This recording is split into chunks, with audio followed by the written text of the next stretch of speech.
오늘 대규모 원금 손실 사태가 발생한 DLF에 대한 금융감독원의 분쟁조정위원회가 열렸습니다. 금융감독원이 판매사에 대한 배상 비율을 발표했는데 역대 최고 수준의 결과가 나왔습니다. 자세한 내용 현장에 나가 있는 김수현 기자를 통해 알아보겠습니다. 김수현 기자. 네, 금감원이 오늘 오후 4시경에 손해배상 비율 등이 담긴 분조위 심의 결과를 발표했습니다. 금감원은 DLF를 판매한 금융사들이 손실을 본 투자자에게 손실의 40%에서 80%를 배상할 것을 결정했다고 밝혔습니다. 80%의 배상 비율은 역대 최고 수준입니다.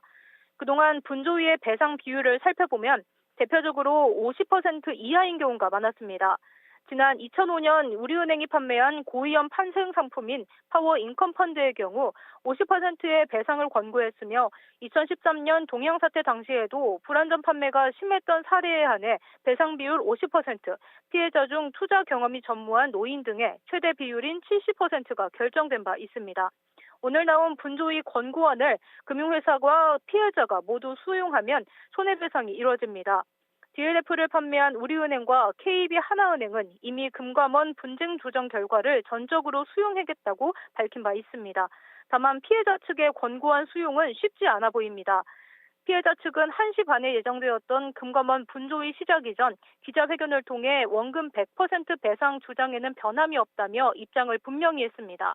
지난 10월 발표됐던 금감원의 중간 검사 결과 불안전 판매 사례가 50%까지 밝혀졌다는 점, 그리고 내부 통제 미흡과 리스크 관리 소홀, 내부 증거자료 인멸 등 여러 가지 위법 행위가 있었던 점을 들어 DLF를 사기 판매로 정의하고 계약 무효 또는 원금 100% 배상이 이루어지도록 해야 한다는 것입니다. 이에 더해 오늘 금융위 결과는 270여 건의 분쟁 조정 신청 중 대표 사례 6건만을 대상으로 이루어졌는데 다수 피해자 구제를 위해서는 집단 분쟁 조정의 방식으로 해결해야 한다는 뜻도 피력했습니다. 이 상품의 제작 과정, 그다음에 판매 과정, 이 전체적으로 전부 다 사기다.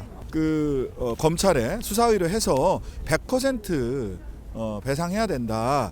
라는 입장이고 지금도 여전히 당연히 그것이 맞다라고 생각이 되고요. 집단 조정을 해서 추가적인 분쟁이 지속되지 않도록 이리적으로 해결하는 게 좋겠다.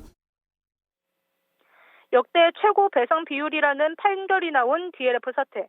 판매사 측과 피해자 측 간의 원만한 해결점이 마련될 수 있을지 관심이 쏠립니다.